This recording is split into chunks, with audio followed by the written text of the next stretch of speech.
League One. I like it. The middle child. Welcome to Not the Top 20 podcast. This is our League One 1 to 24 predictions podcast for the 2024-25 season. Accept no imitations. This podcast is brought to you in association with AK Bets, and we'll be running through League One as a reminder or as an introduction. We are the number one EFL podcast, and from this moment until the full-time whistle in the last playoff final, we will be there. Here. We hope. We will be here. Yes. Twice weekly podcasts on Monday and Thursday, as well as extensive written coverage and bonus audio content for subscribers of NTT20.com. George, we've been searching for a theme, a League One theme, and the best we could come up with is nobody is bad. What does that mean? Nobody is bad V2. What does that mean?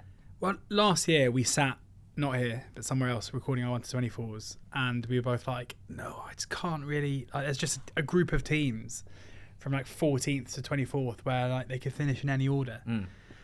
And it kind of did feel like that during the campaign to an extent where, apart from Carlisle, who were kind of cut adrift towards the end, and even Cheltenham, who were cut adrift at the beginning, it was a really exciting relegation race where it was very open for a long time. And going through the research again here, maybe apart from one or two who we'll talk about shortly, it's kind of the same where you're like, I think it's fairly obvious to us who the better teams are. But then as soon as you get beneath that group of teams, it feels like a big jumble. And that's why, more than any other league, I think there will be surprise amongst some fan bases about how low they are, because we always say this. If you were to do a straw poll of all the fans of all the teams of all the clubs in League One, and you ask them where they would finish, the bottom would probably be like 15th. So no one thinks they're going to be in a relegation battle unless it's kind of really obvious.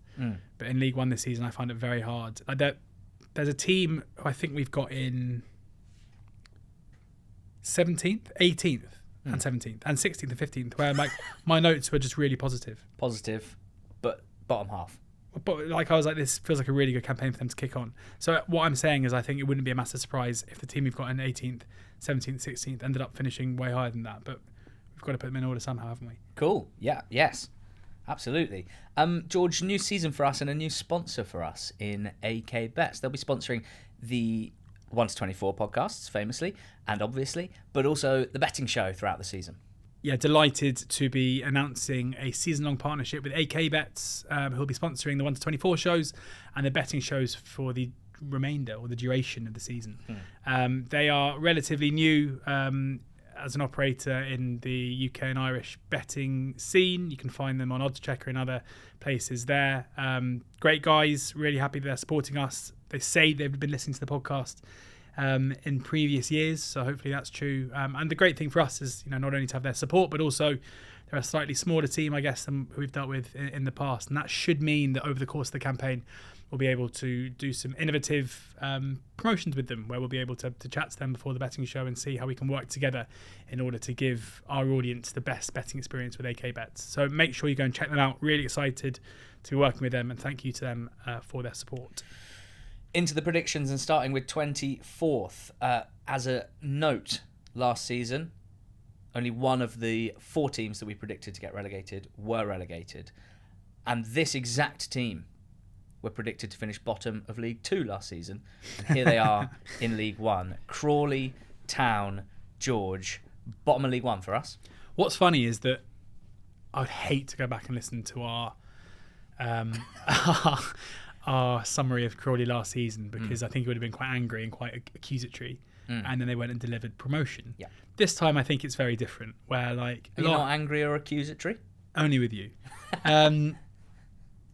Like an amazing achievement last season to do what they did. And you and I were at Wembley and saw just another great performance from Scott Lindsay's side, playing this ridiculous, expansive, fun football with a load of players who... like really innovative recruitment, a lot of it from non-league. And, the fact is the story of their season was a fairly fun but underwhelming period of time until about April. and then suddenly just one of the greatest League Two teams we've ever seen. Really turned it on Yeah. at an important time. Like dispatched MK Dons 8-1 on aggregate over 2 games. Yeah. Just incredible. Like incredible what they did to get. It's like on Mario Kart, it was like they got a star for the last 6 weeks of the season. It kind of reminds me of do you remember when Northampton under Keith Curl did this? How could I forget? Where they were like pretty bad and then, well, not pretty bad, it's harsh, but they weren't great. And then in the playoffs, Callum Morton just turned into Zlatan/Ronaldo and it kind of all went quite well. It's similar to where, like, is that isolated period of time any evidence as to how they're going to get on in League One? Like, possibly not. And then you have to also look at the churn of players where they have lost basically every important player who played a part in that promotion last season, which is a huge issue. Like, Liam Kelly's gone, Daniil Orsi's gone, Claudio Lodos has gone, Corey Adai has gone, and that they're just like the top line best players. You know, you've got other first team players, Will Wright being one of them, who've also moved on. Lawrence Maguire obviously was only there on loan. However, the key player, the key person for me at Crawley Town is Scott Lindsay, where I think he has proven himself to be an excellent head coach and manager. And what I would still say was fairly testing circumstances when he came in to start with. To deliver a promotion in that manner was unbelievable. My big worry is that I personally think that Scott Lindsay, regardless of how Crawley start their season, is probably going to be a manager who'll be linked to the first 2, 3, 4 jobs that come up in League One and possibly even the bottom end of the Championship if they start well. And I think if Lindsay moves on, then he's going to be really, really difficult to replace. You also look at the transfers. I don't know how to judge Crawley Town's transfers, given what happened last season. You have to expect that players they've signed from non-league, such as Mamadou Fall, such as Anthony Papadopoulos from Welling, Jasper Sheikh from Aldershot, like Wealdstone's Charlie Barker. Like, I assume these guys are probably quite good. So this is easily the most, outside of Scott Lindsay and his excellent style of play, the second most important person at Crawley in my eyes is the guy that has built this model, this recruitment model. It's been talked about by Preston Johnson on a podcast that I listened to recently. It's essentially a player impact model that's been built by a very smart person. And that person applied that model within what was quite a small League Two budget to buy players that they could afford, and they almost to a man had a massive impact. They had the impact that the model suggested that they would. It was an incredible summer of recruitment. And this summer, they've had to do broadly the same thing at a higher level with an even smaller budget relative to the level in which they're playing. It is fascinating. Like, they have signed players that I wouldn't even consider strong League Two players, let alone League One players, such as Holohan and Malarkey from Grimsby. But now I'm kind of freaked out because I'm like, well, the model's probably smarter than me. And that's the whole point of... The model is definitely smarter than you. But that's the whole point of that model, is that it is looking for underappreciated, undervalued... Find me a model that isn't smarter than you. Undervalued player. I'd like to think that some male models wouldn't be... smarter than me, and some would be. You flipped it. You've done well. Thank you. So I just think it's worth saying that because I don't like their squad churn, but even in saying that, I'm accepting that it's probably somehow quite good. Yeah, I agree. But still not good enough to finish above 24. Like Scott Malone comes in, who we know has quality on the left-hand side. Sweet Scotty Malone. We've seen Junior Quaterna have moments at Fleetwood in the past where he looked pretty exciting. Joe Wallacott has proven himself as a pretty good keeper in the past at Swindon. Like there's some bits in there to like. It's just really hard to assess. And when it comes down to it, Crawley were for 9/10 of last season a mid-table League Two side, and they're really up against it here. And if Scott Lindsay leads them to safety, and we have egg on our face again, then he really is a genius. And I could probably see it happening, but we have to go with what we can see, and that is that they will struggle in League One this season. Can't take your eyes off it, and that's what we love. Crawley bottom, Shrewsbury Town 23rd for us. They finished 19th last season. They've had 9 seasons at this level, and in all but one of them they have finished between 12th and 20th. Last season was their lowest finish for some time. Paul Hurst is their manager, a returning manager, in fact a very popular returning manager. The only season in which they haven't finished between 12th and 20th at League One level in the last 9 seasons was when Hurst was in charge. and he took them all the way to third, almost winning what would have been an incredible promotion against the odds before getting a move up the levels to Ipswich. He's back at Shrews. And we're not particularly positive about them. Hurst made them a bit better, both in terms of the underlying performance data, a bit better, but not much. And in terms of their results, they picked up 1 point per game under him. So nothing particularly eye-catching in terms of improvement once Hurst came in. They were a horrendous attacking team last season. Outside of set pieces, they offered very, very little, and they have to find a way of being more of a threat outside of set pieces, and I don't think I can really see that happening. I do think they'll be okay defensively. I'd be surprised if they conceded among the most goals in the division, and that is the positive for me that could see them keep their heads above water. But while I like Paul Hurst, I don't really see him as a sure thing for survival in this league, and I don't think he's got very much to work with at all. They have lost some important players, Marco Morosi and Dan Udo at either end of the pitch. Shea Dunkley leaves, Tom Bayliss leaves, as well as Bowman and Flanagan and Bennett, guys who didn't have a huge impact last season, but at least brought a level of experience for whatever that is worth. And I don't think they've been able to replace them with particularly obvious League One quality. Toto Nsiala is an old Paul Hurst favourite. He loves signing players that he's had at previous clubs. Luca Hall and Toby Savin come in with points to prove at League One level. Same with Harrison Biggins. Same with George Lloyd and Josh Coyote. John Marquis comes in. I guess I'm most excited for Tommy O'Reilly, who's on loan from Aston Villa. I believe he has the nickname Little Foden, which has got no smoke without fire. He must be incredible. So I'm excited about that, but it's not necessarily the style of play that leads me to think that a player of his profile would actually be able to thrive that much. So let's see. We are pretty down on Shrewsbury. They were a poor team last season, and actually their finishing position of 19th, I think, was higher than their performances deserved. I think that they have been circling the drain a little bit in League One terms, and I don't think that lasts forever. So Shrews, second bottom for us. And above them? Stevenage. Ooh, big droppers. Yeah, big droppers. Big droppers. I often think when doing predictions, you can kind of buy too much into managerial changes, and actually, you can follow managerial trends and stuff, but actually it doesn't have that much of an impact. But I think with Steve Evans and Stevenage, it was so important, where like a lot of these players who are still in the Stevenage squad were part of the side that Evans took over or built in that first season. And he elevated a group of players who were operating towards the bottom end of League Two and turned them into a team that played a very specific way, who were able to compete towards the top end of League One. But he's now gone. And in his place, we've got Alex Ravel, who has been Stevenage manager before and struggled in League Two. Like, he was sacked after, I think, a year and a half of some good results in an isolated period. But for the most part, he really struggled to make them a team able to compete at that level.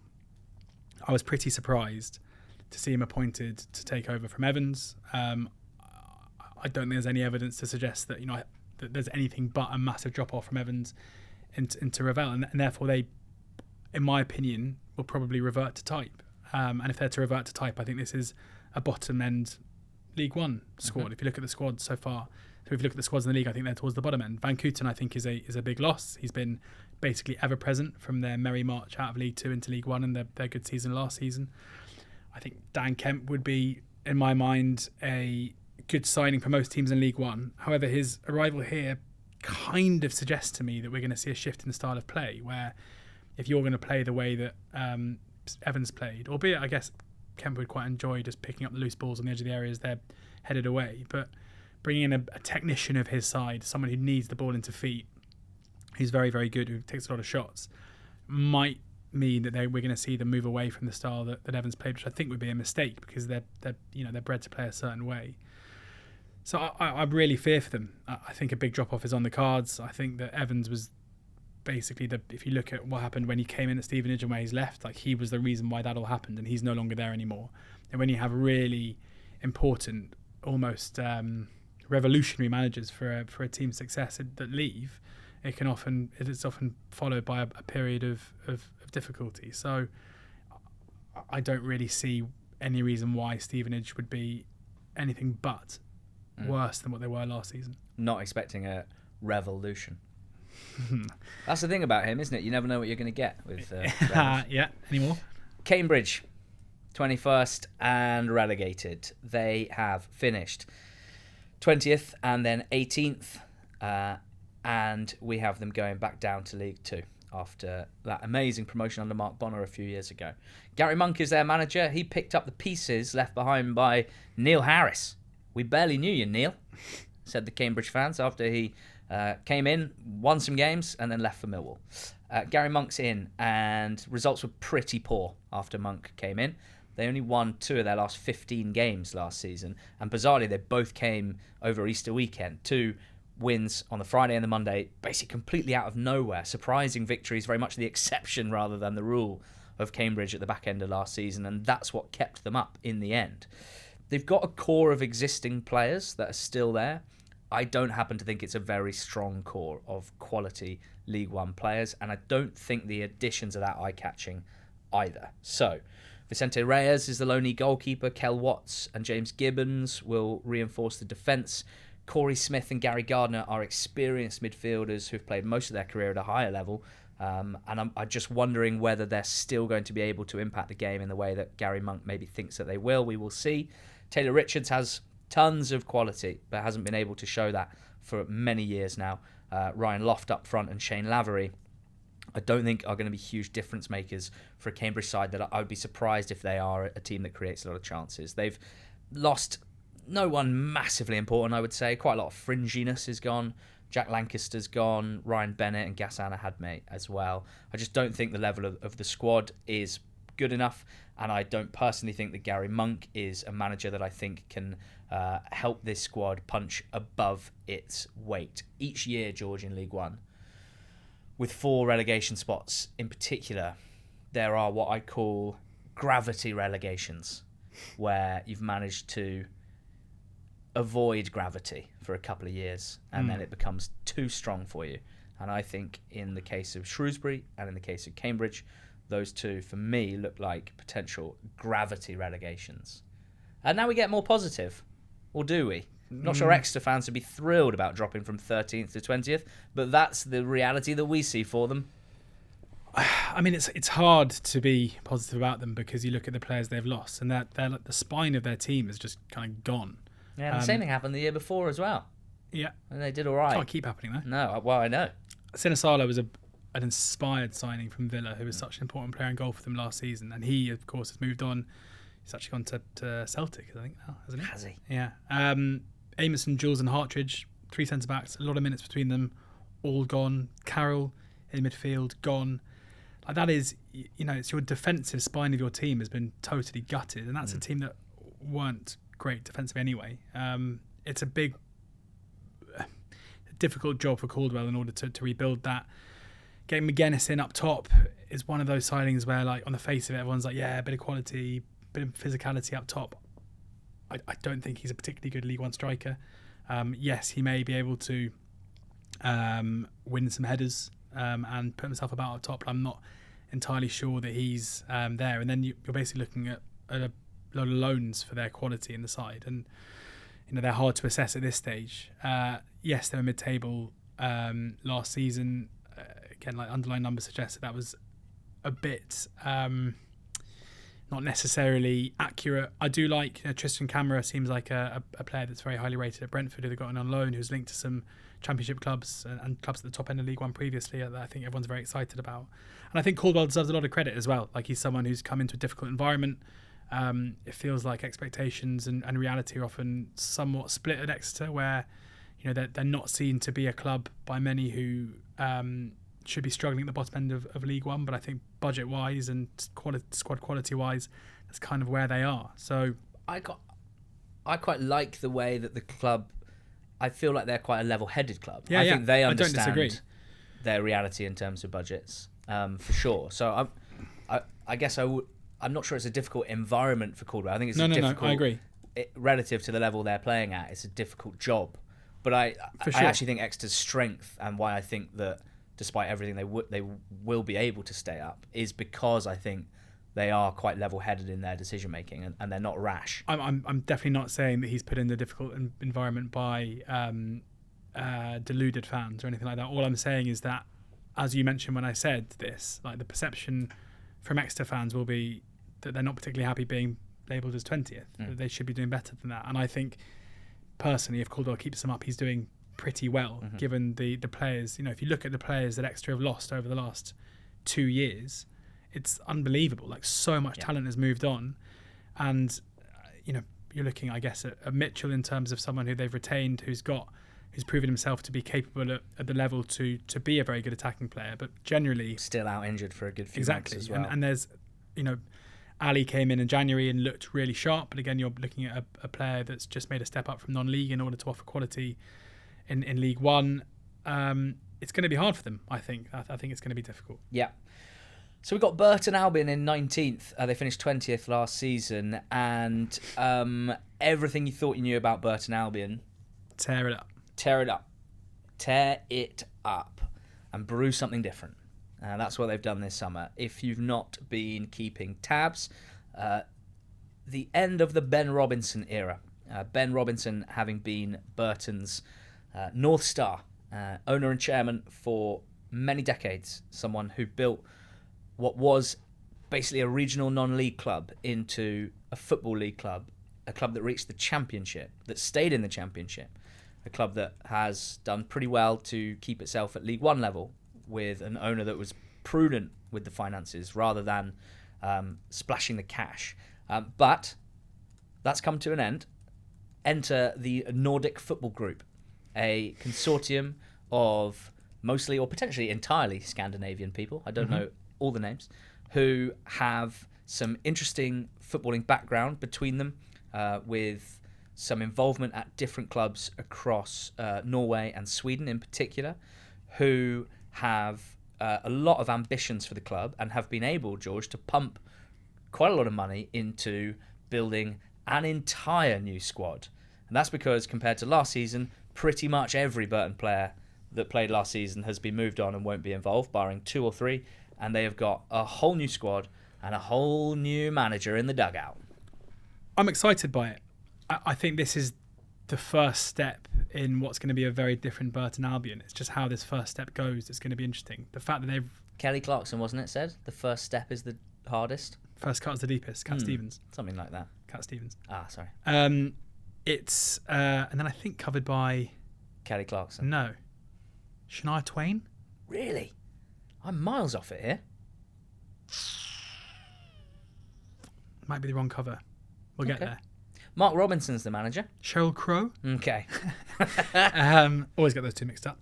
Mark Robinson is someone who comes in from Chelsea, where he was managing under-21s.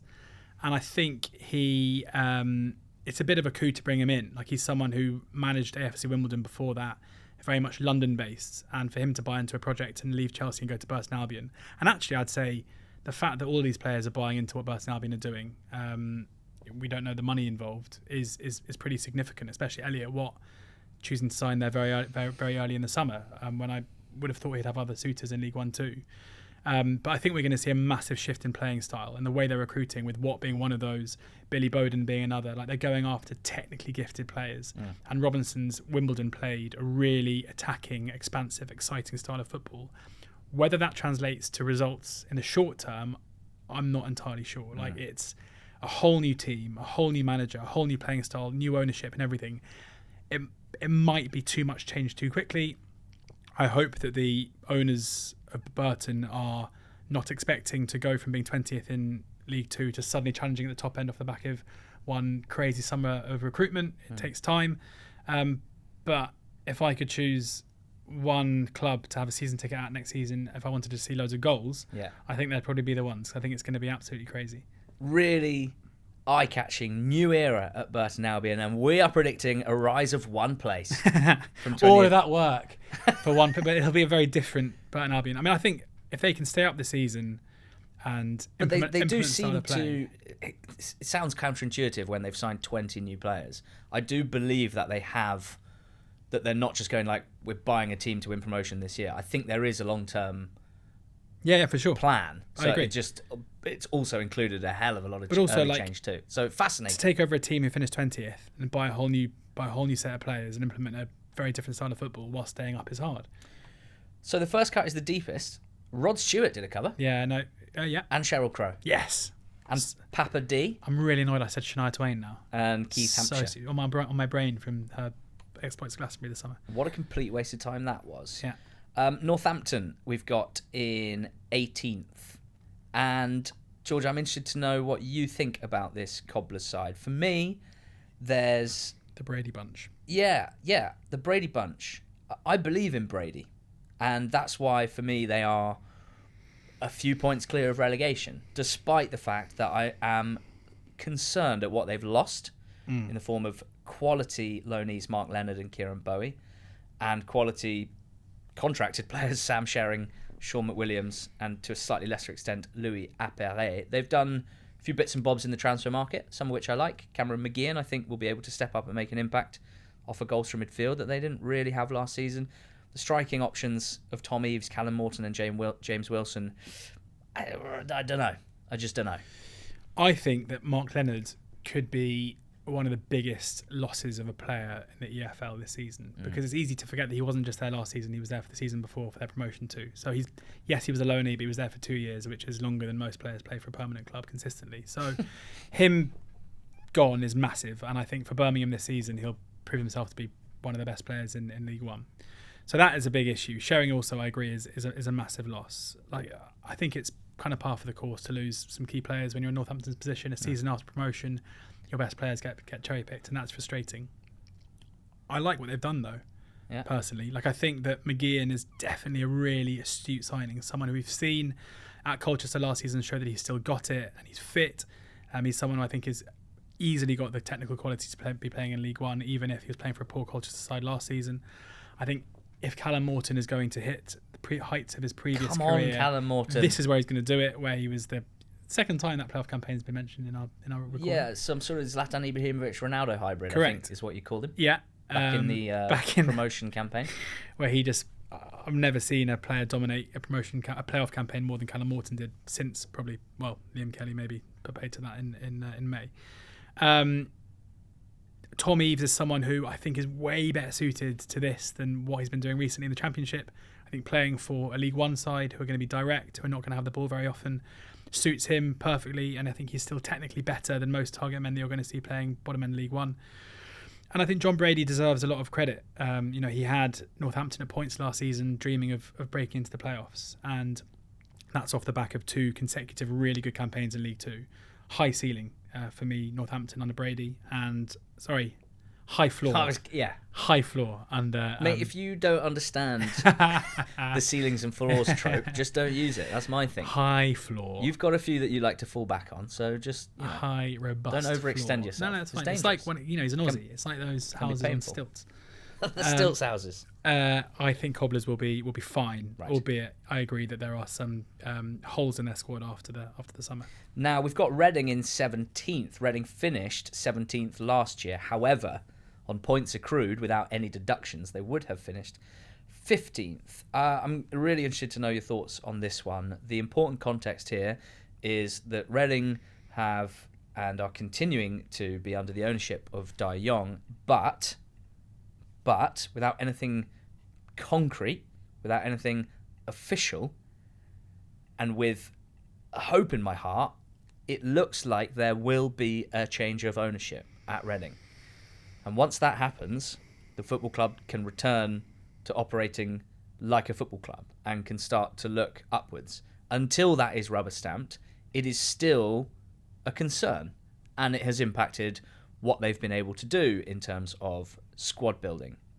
They are the only team in the EFL, as we record, that have not signed a player. Perhaps there's some sort of embargo on account of of a potential ownership change. I'm not 100% sure of the details, but Ruben Sellers, George, has to work with what he had last season. And to be fair, particularly in the second half of the campaign, Ruben Sellers got a lot out of this group of players. So I strongly believe that Ruben Sellers is one of the most exciting managers in the EFL. Well, I think the job that he did last season at Reading rivals the best jobs we saw in the whole league. Mm-hmm. And yet that may have culminated in a mid-table finish. But for him to get Reading performing to the level that they were, with all the unrest off the field, with having to blood young players that he hasn't even been able, these are just the academy players that he's dealt, has been incredible to watch. Like I really strongly think if I owned a Championship club, or if I owned a wealthy League One club, he'd be the top of my list to come in afterwards, playing a really aggressive, energetic style of football with a track record on bringing through young players. I think it's been phenomenal what he's done there. And if he stays, then I think they'll probably be okay, despite the fact that, because even at the back end of last season, it was the same squad basically, and he had them not only getting decent results, but putting in decent numbers as well. Like, they were a good side. Yeah. They weren't, they weren't doing it by any luck. And It's great to see you talking about Reading FC with such passion, George. maybe I don't hate them after all. It's hard to care about them when you're in the Championship. When you look at the players who are still there, like Nibs, Aziz, Smith, Wing, Savage, there's still a spine there of players who are proven at the level or have decent quality there. Even if I'm not personally the biggest fan of Savage, but I know other people out there rate him very highly. And the young players look pretty good. If there's no existential threat to Reading and Kuig's takeover goes through, ideally before the end of the window, then they could finish much higher than where we've got them in 17th. But I'm kind of doing this as if it won't happen, as if there's no existential threat, but nothing's going to change really between now and the end of August. And even then, I think they'll be absolutely fine. So this is on the caveat of no points deductions, no kind of issues with the takeover.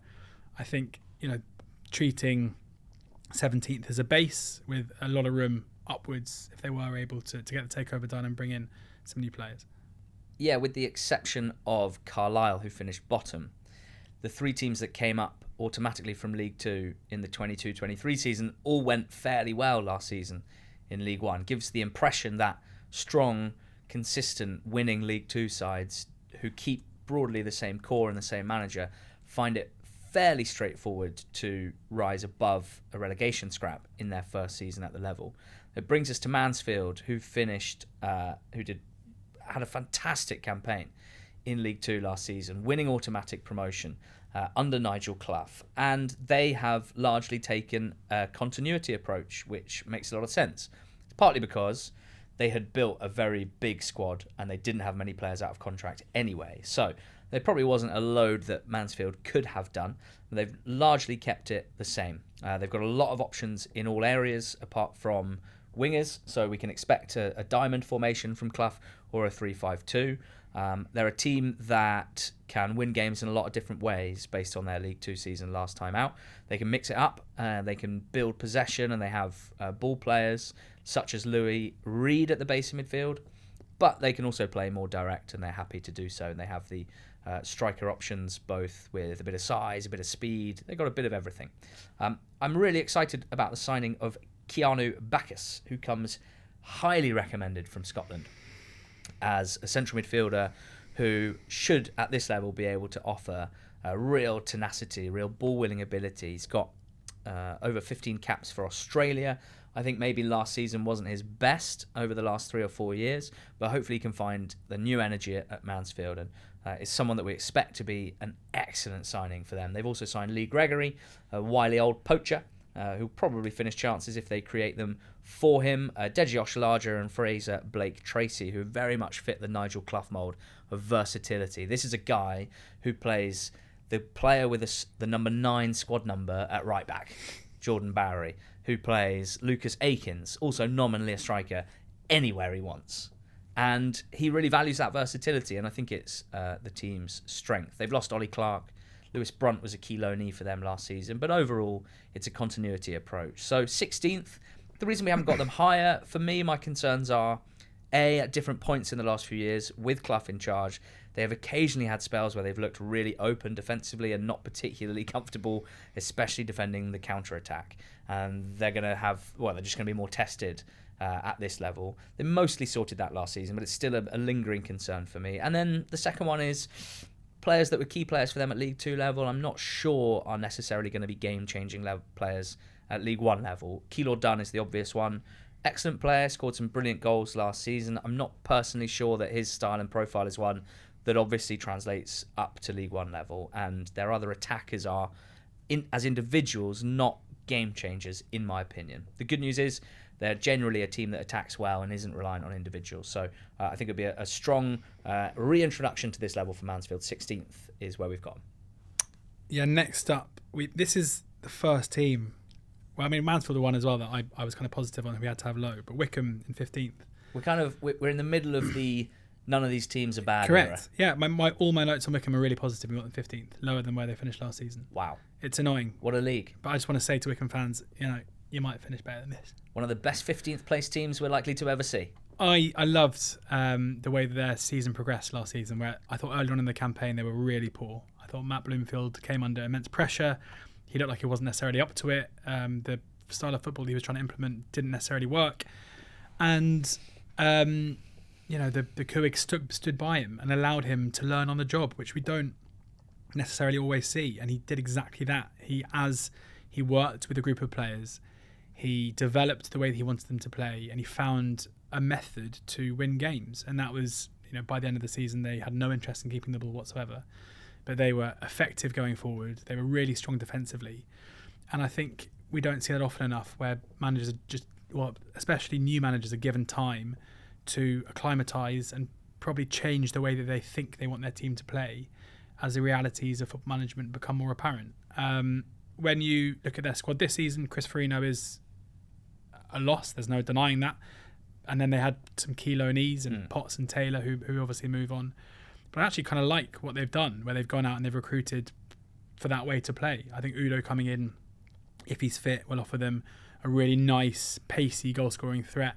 I think Harvey's Joe Jacobson is a tough act to follow. Obviously, he's finally left the club. I think in Harvey they brought in a decent replacement, someone with a good left foot who can kind of step into that role really well. I think Tariq Backinson is someone who fits into this, where he's physical, he's a good ball player too. I know he had a poor loan last season at Charlton, but I think there's definitely a player in there that Bloomfield can work with. So it's just a bit of tinkering, a couple of good additions, players that I quite like, a fit to this style of play, and Bloomfield hopefully to continue on the upward ascent. So as I say, I mean, it sounds all positive, but because we've got a clutch of teams around here and it's so competitive in the middle of League One, we've got them down in 15th. Yeah, and a sense of freshness as well off the pitch, where it's a new era. Yeah, a new era for Wycombe. Mikael Lomtadze is very rich, I am led to believe, and it will be interesting to see what that looks like as he takes Wycombe forward. He's appointed a guy called Dan Rice to run the football operation. Got some good clubs on his CV, Arsenal, Everton, etc., mainly in academy and youth recruitment roles. So off the field, keep an eye on how things look for Wycombe.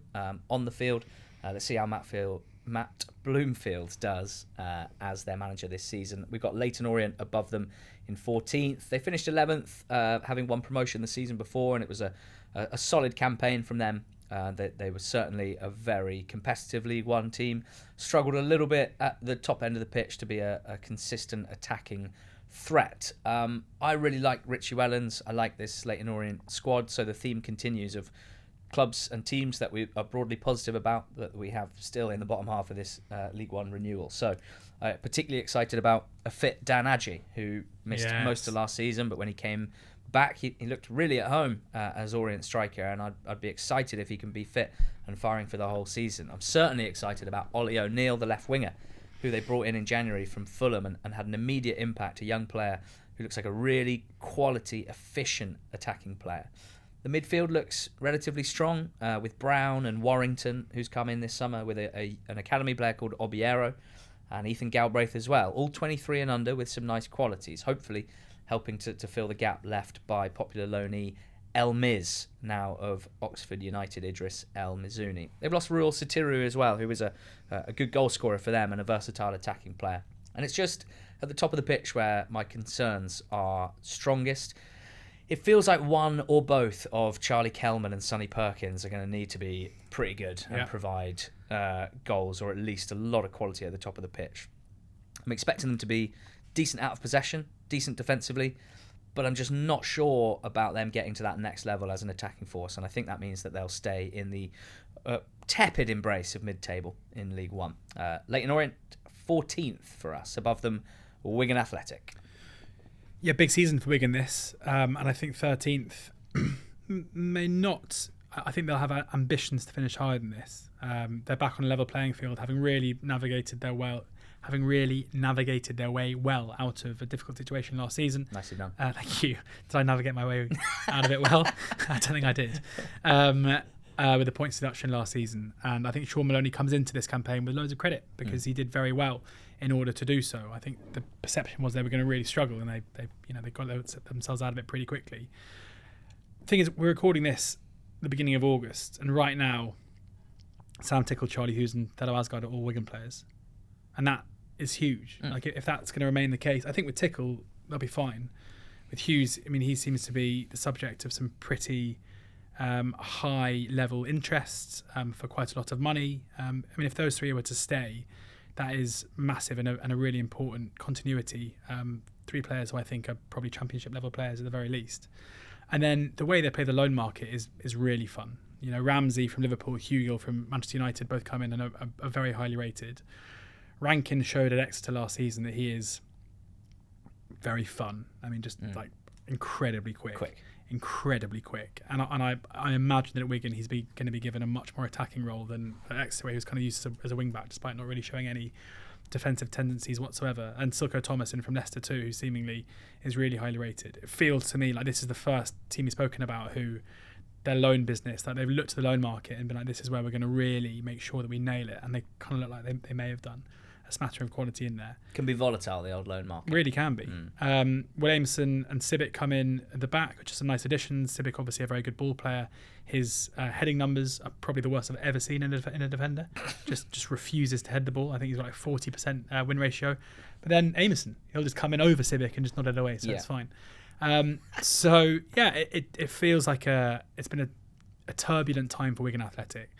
And the end of last season, survival was an opportunity for them to kind of clear the decks a bit, get rid of a lot of dead wood, which they've done well, and I think they now have a platform in order to kick on.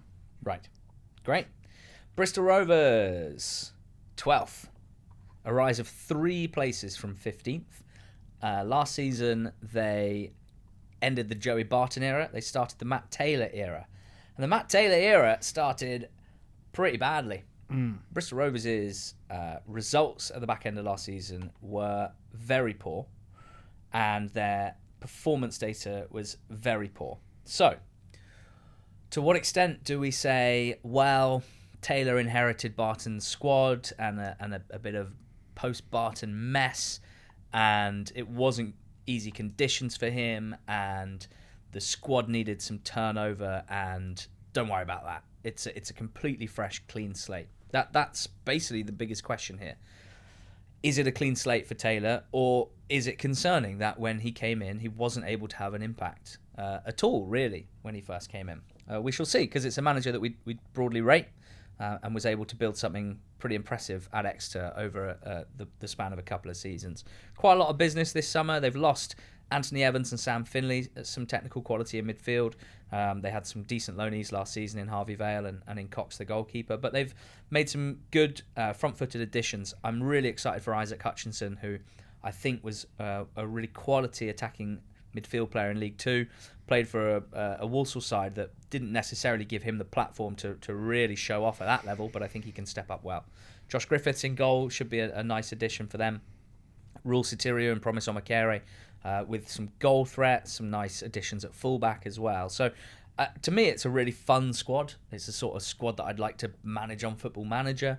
I think there's potential there, and I think that they have the ability to be quite flexible in how they play. I expect a 3-5-2 setup, but flexibility within that. Instinctively, I like it, and it looks fun to me.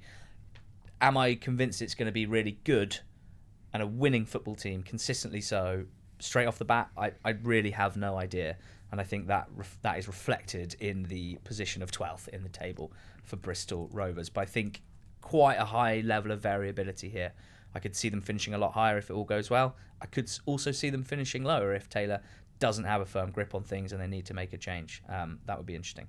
Above them, we've got Blackpool finishing 11th.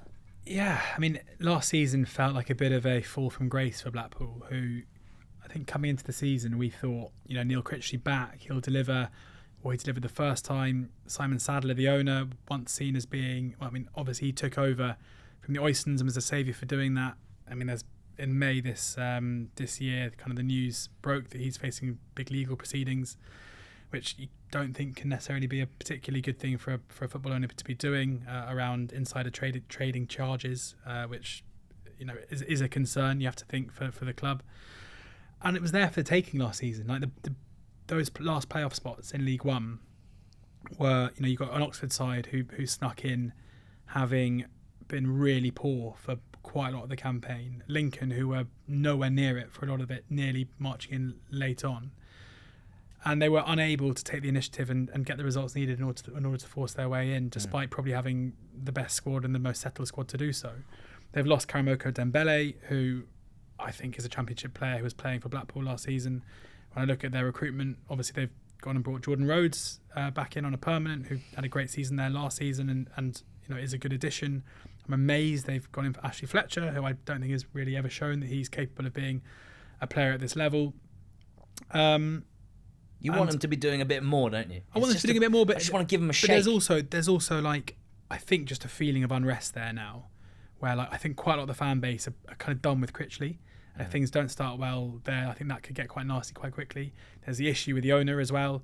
Like it feels like Blackpool have gone from almost being like after that promotion back up to the Championship with Critchley in charge. They were kind of the poster, the blueprint, I would say, for a team of their ilk trying to get out of League One. The tangerine print. And even the orange print. And even though nothing has changed really since then in terms of the manager's still the same, the owner's still the same, it just doesn't quite feel joined up to me right now. Doesn't smell right to you. No. Fair enough. 11th. And 10th, another dropper. A playoff team from last year. Got beaten by that yellow team from Oxford. Yeah. Peterborough United, we've got from 4th to 10th. Why? So this time last year, we were quite sweet on them, despite the fact all the noises out of the club were, this is going to be a season of consolidation, it's all changed, or the ambition is gone. And the reasons for that, I think, when you looked at their squad, were fairly clear. Like the noises might be, we're having to change a bit, we have to cut our cloth, but they still had Ephraim Mason-Clark, they still had Ronnie Edwards, they still had Harrison Burrows, and they still had Josh Knight. Maybe a slight misremembering of history from you. We had them 7th and they finished 4th. Okay. So we weren't that high on them. No, but I think even that was higher. That eclipsed what posh fans were expecting. Right, and now I reckon we're probably lower. I agree.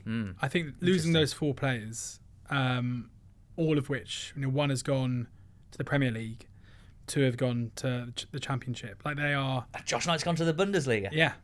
So like class. They are 4 players in key areas, and even I went to both of the games home and away in the playoffs, and they were, I would say, fairly obviously their 4 best players. Is a massive issue. When you look at the players they brought in, and their recruitment is very good, it does feel like these are signings for the future. In Hayes and Con Clark, you got 2 players who've been showing it in the National League recently, massive step up. Adebisi's come in and got immediately injured for 4 months, but even so, a player who is a young player who's done it in League 2. And then Inodo, another one who I think will take time to come to the boil. I think there were times last season where Peterborough were the best team in League One. I think that they probably should have been promoted last season, either automatically or through the playoffs. But this is a completely different side now, which I think really has been gutted of a lot of its quality, improving quality too. And Kwame Poku is and we should say, even though he didn't play much of a part last season, like Johnson Clark-Harris, another departure from what was a couple of years ago a very big Peterborough side. I know that he didn't play last season, he's not a loss in that respect, but at the same time, this is a Peterborough side who look completely different to what we've seen previously. Just like they only ever have 2-year cycles, right? And it feels like this is right at the beginning of a new cycle. One. Yeah. I mean, I'm always excited about Peterborough just from a neutral standpoint. Like, I think if there's anyone that listens to these pods that doesn't support an EFL team, you're naturally going to gravitate towards Peterborough United. They've got such a wonderful recruitment policy and brilliant way of playing. A brilliant way of playing. Always goals in their games. I think I looked in the last few seasons. The lowest goals per game in a Peterborough season has been 2.8. The highest is 3.3. So always exciting, always young players. They've had the Golden Boot winner in this division in 4 of the last 7 seasons.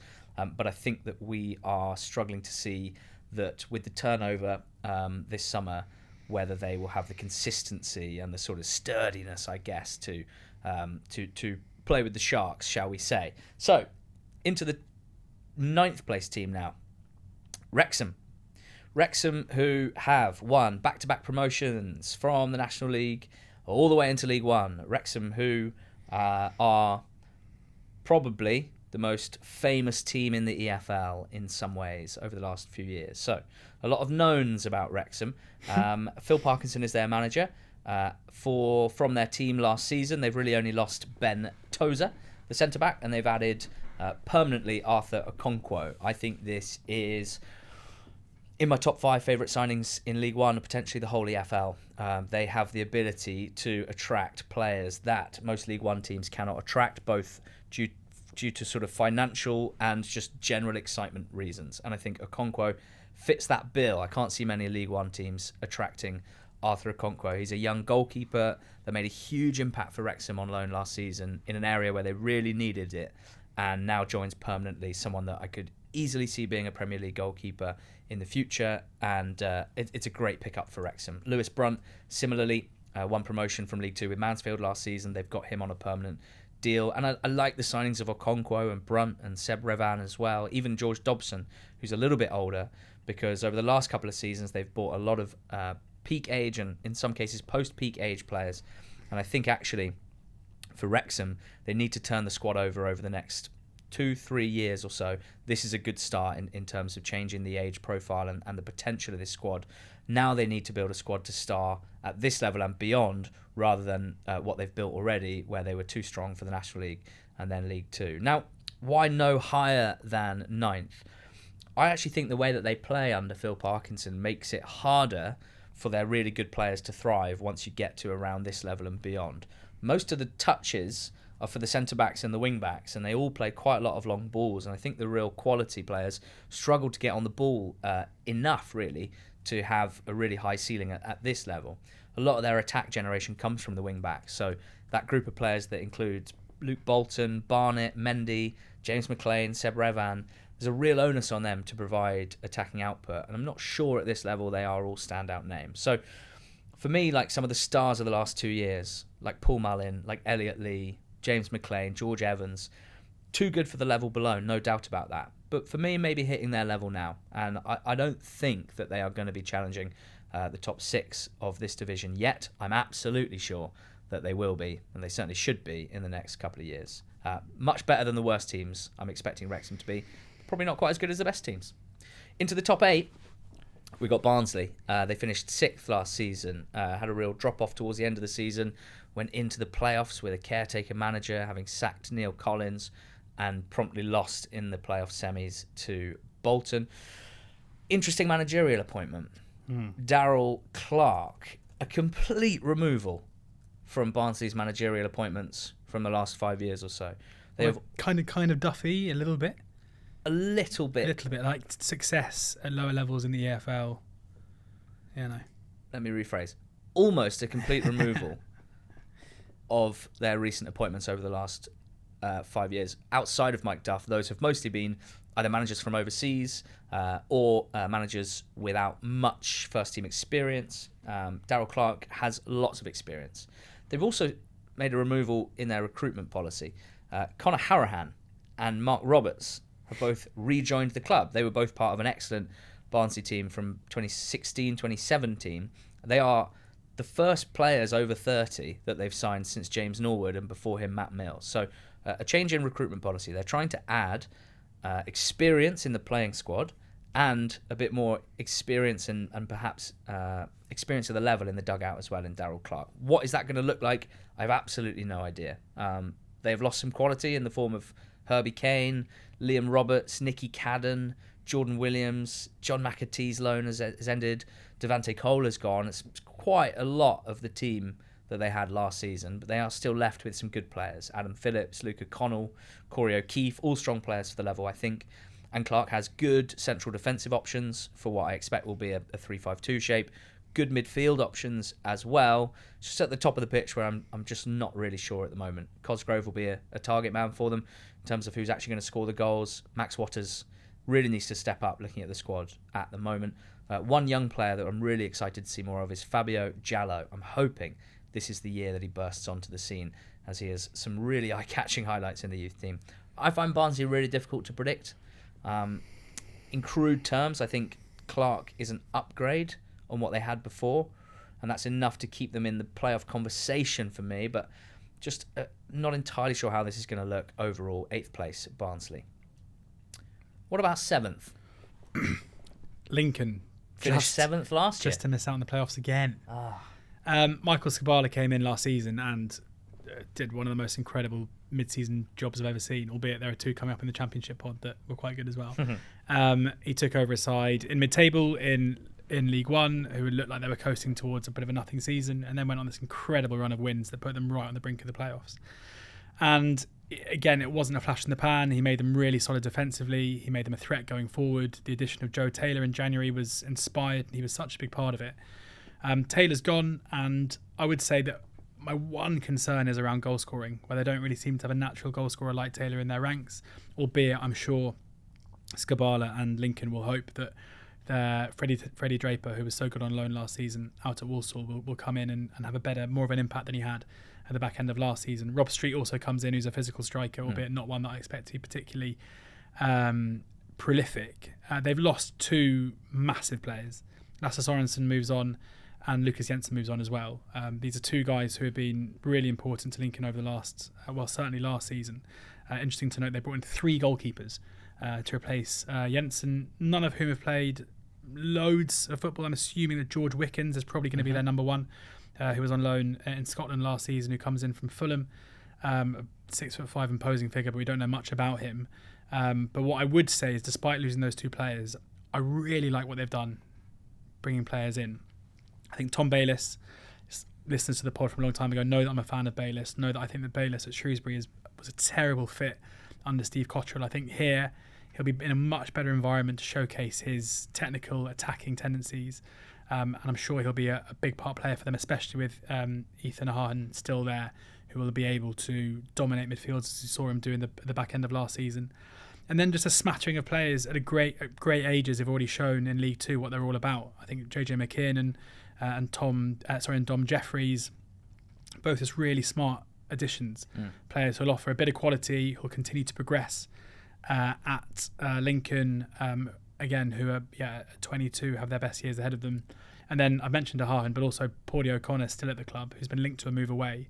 If they're able to keep those 2 players, both really dominant in their positions at centre-back and central midfield, who have every right to kick on again, I think Lincoln will be a really tough proposition to face. And I think they should be able to, over the course of a season, with Skabala having had a whole pre-season to work with them, be able to mount a challenge again for the playoffs.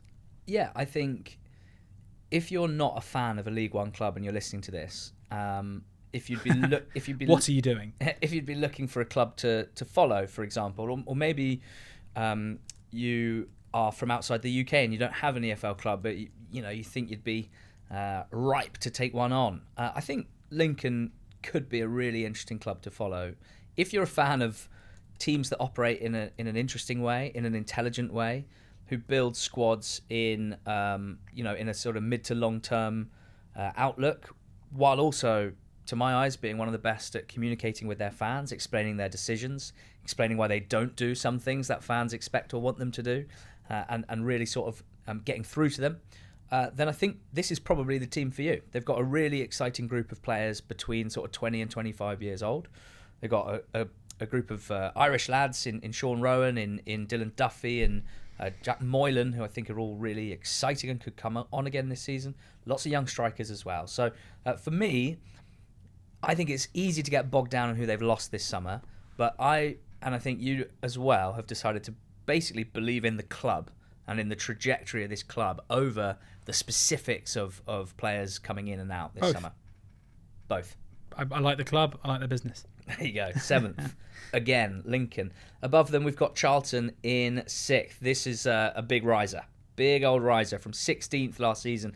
A pretty embarrassing league finish for Charlton Athletic, 16th in League One. We think that Nathan Jones is the man to take them back into the top 6 of this division, which is very much where the club should be operating, at the very least, in terms of size of the fan base and size of the budget. So they have lost some quite big names from last season's team. Alfie May was the top scorer in the division. George Dobson moves on and he goes to Wrexham rather than that team in Hungary that we all thought he was going to. Terrell Thomas and Michael Hector have departed. They were part of a really poor defence last season. So there'll be some aspect of the fan base that will be concerned about losing those big names, but they were part of a pretty poor and underperforming team last season. I think it's worth pointing out. The signings for me seem very Nathan Jones. Nathan Jones at his best. Nathan Jones seems calm and in control here, and I think that is important. I think he looks pretty happy with what he's building and what he's working with, and I think that's got to be a good thing, because I think at this level we know that if he gets into a rhythm with a team that can play the style of football that he wants to play, then he can build winning promotion teams. So I think it's a strong starting 11 that he's got, pretty good depth as well in most, if not all, areas of the pitch. Some young players that I'm excited about: Karoy Anderson, Thierry Small, the left wing back, Miles Lieber, and of course one of my favourite young players when he's back from a long-term injury. It's not perfect at the moment. I'm not convinced by their goalkeeper options right now. Their wing backs, I think, in the formation that they're playing at the moment, 3-5-2, I'd probably want to be a bit more sure of the attacking quality of their wing backs.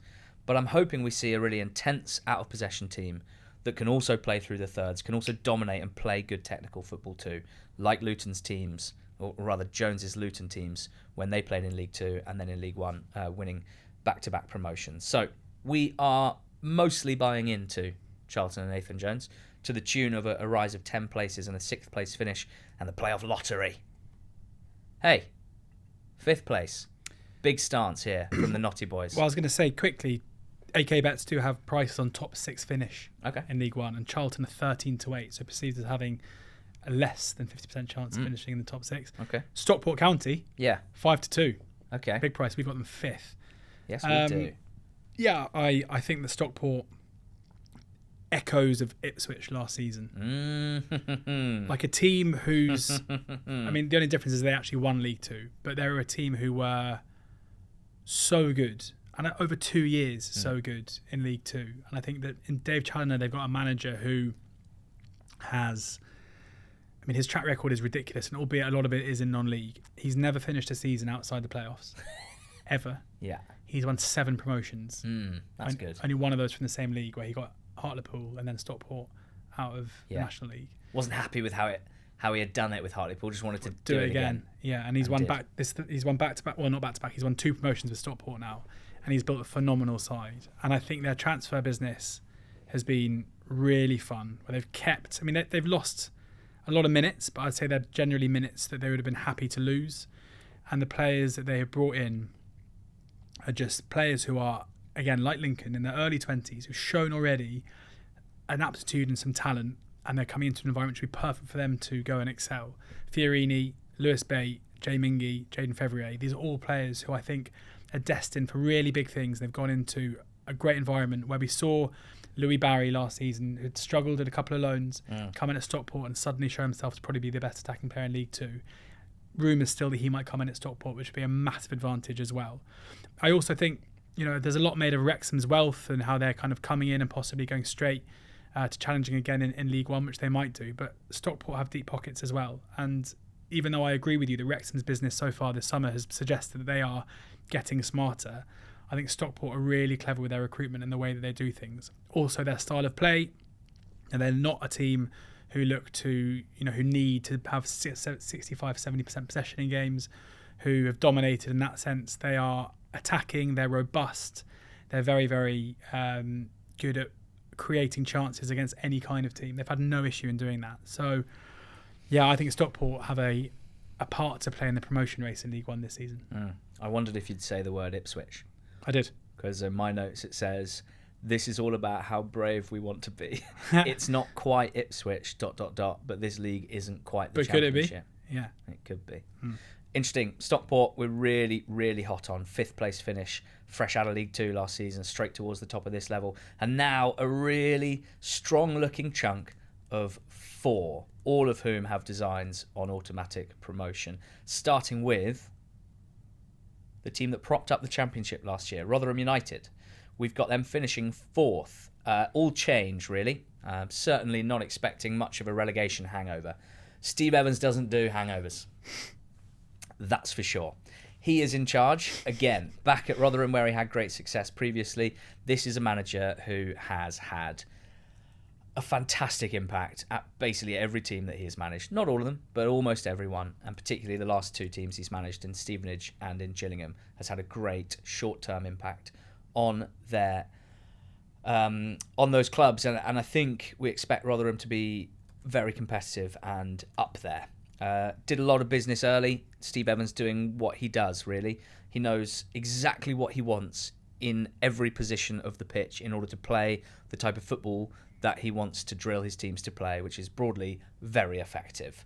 And so with Rotherham rather than with Stevenage, he's able to actually buy absolutely top quality League One players. Half of the signings, if not more, have already won promotion from this level before.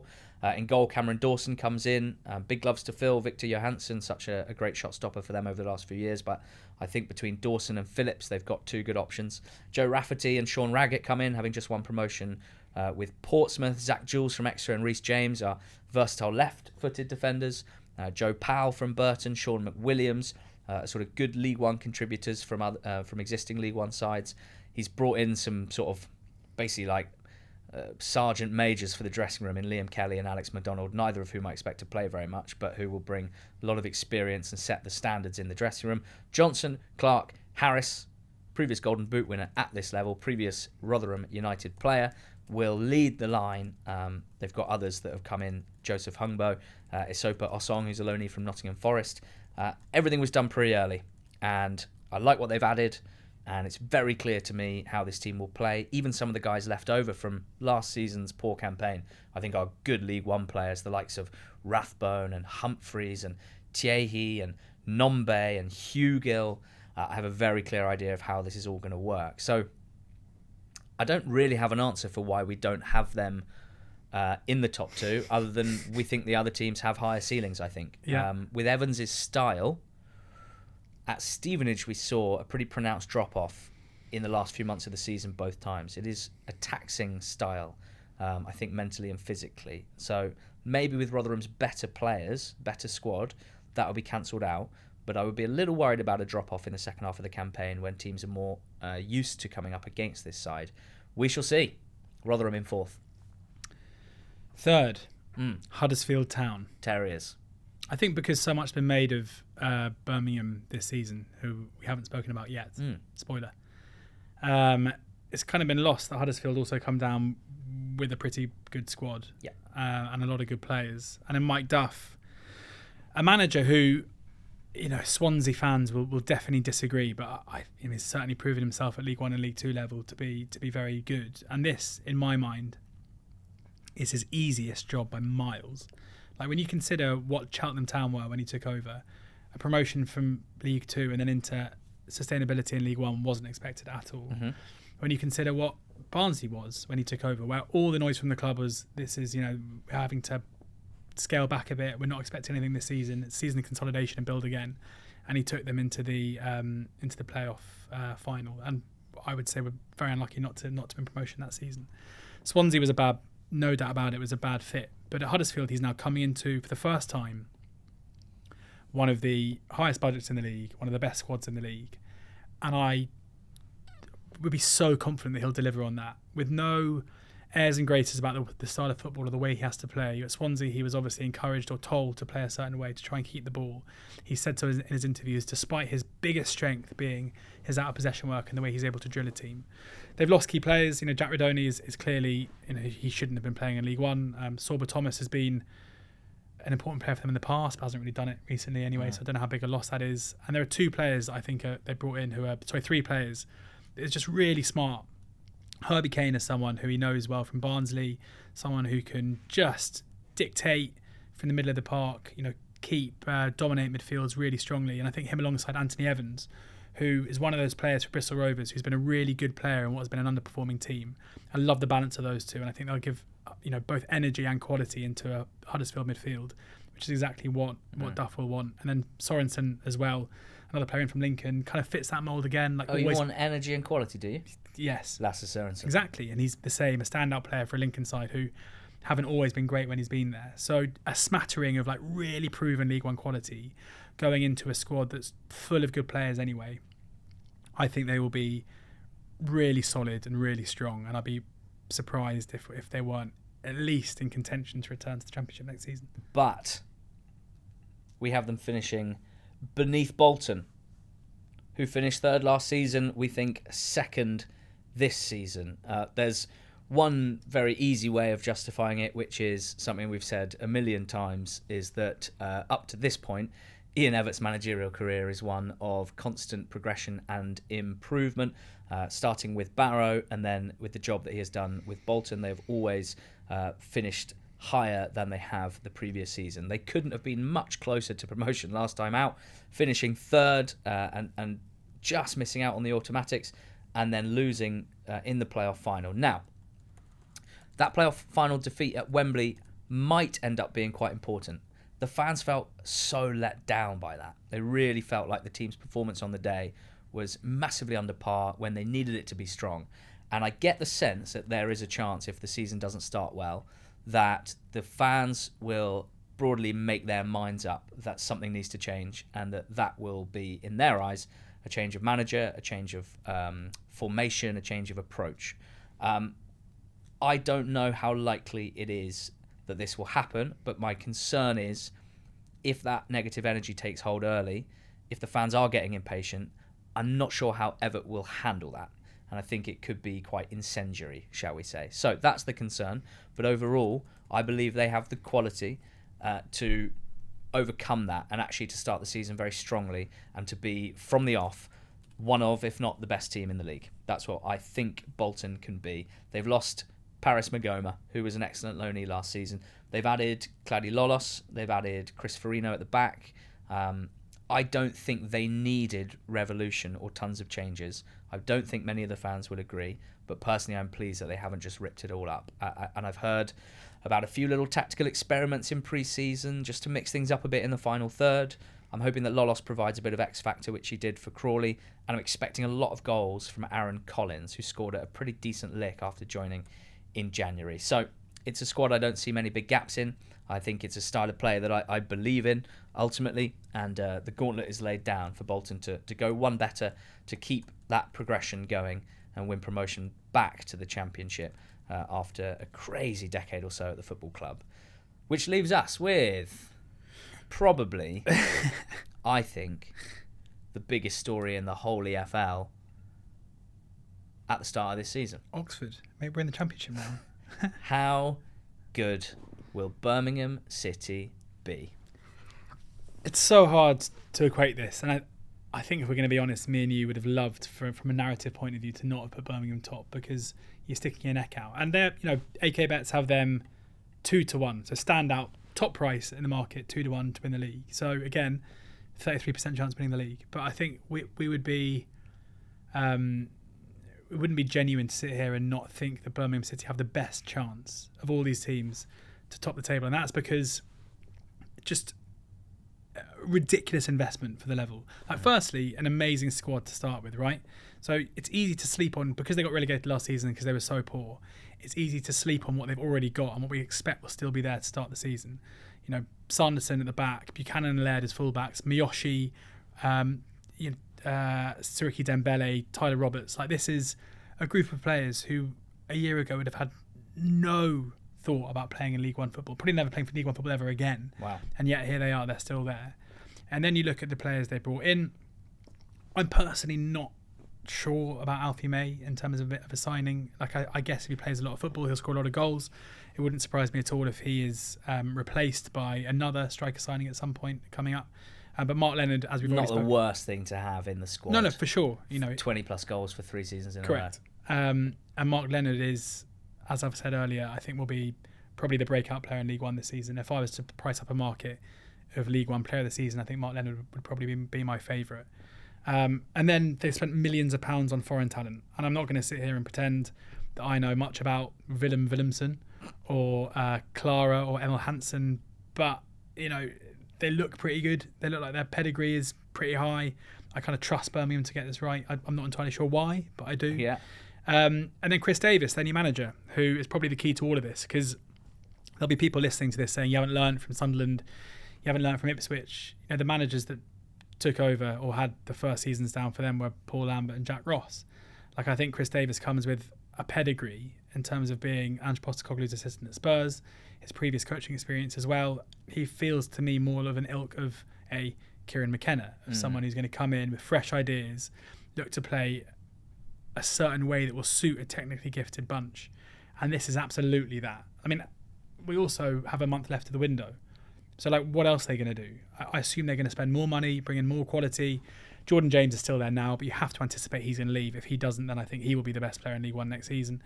And for all those reasons, it just feels really unlikely to me that they're going to be the latest of these teams that come down from the Championship into League One and struggle to acclimatise. I feel like they are not making the same old mistakes of spending big money on, I mean, apart from Alfie May, on kind of 30-somethings who've been around League One before and been pretty good. It feels like they are recruiting smart with in terms of managerial recruitment as well, and they could be very, very good. Yeah, I couldn't agree more. I have a huge sense of anticipation and excitement for what comes next at Birmingham City.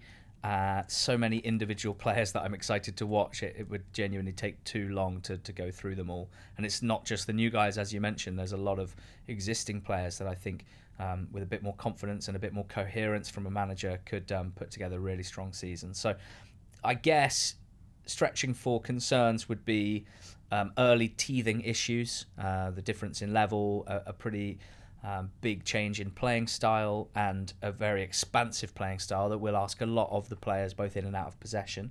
They will need to be intelligent players as well as very, very strong technically.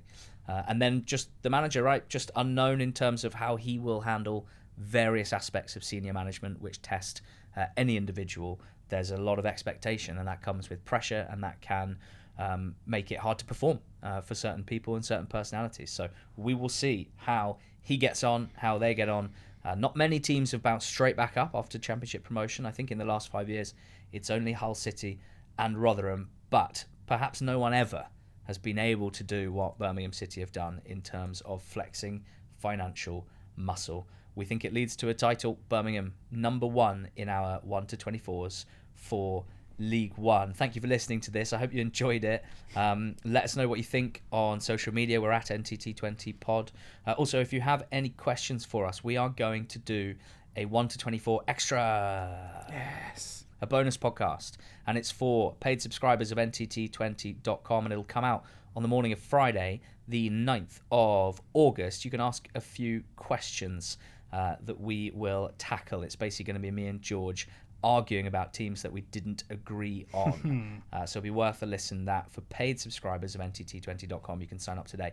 It's around £1.50 a week, and you get tons of written and audio content coming throughout the season. If you've enjoyed this podcast, please do take a few seconds to give us a 5-star rating on Spotify. Makes a big old difference to us. And a huge thank you to AK Bets for sponsoring this 1 to 24 episode and every single betting show this season on the NTT20 pod feed. Make sure you listen to the Championship and League 2 episodes exactly where you found this one. Cheers. Go out.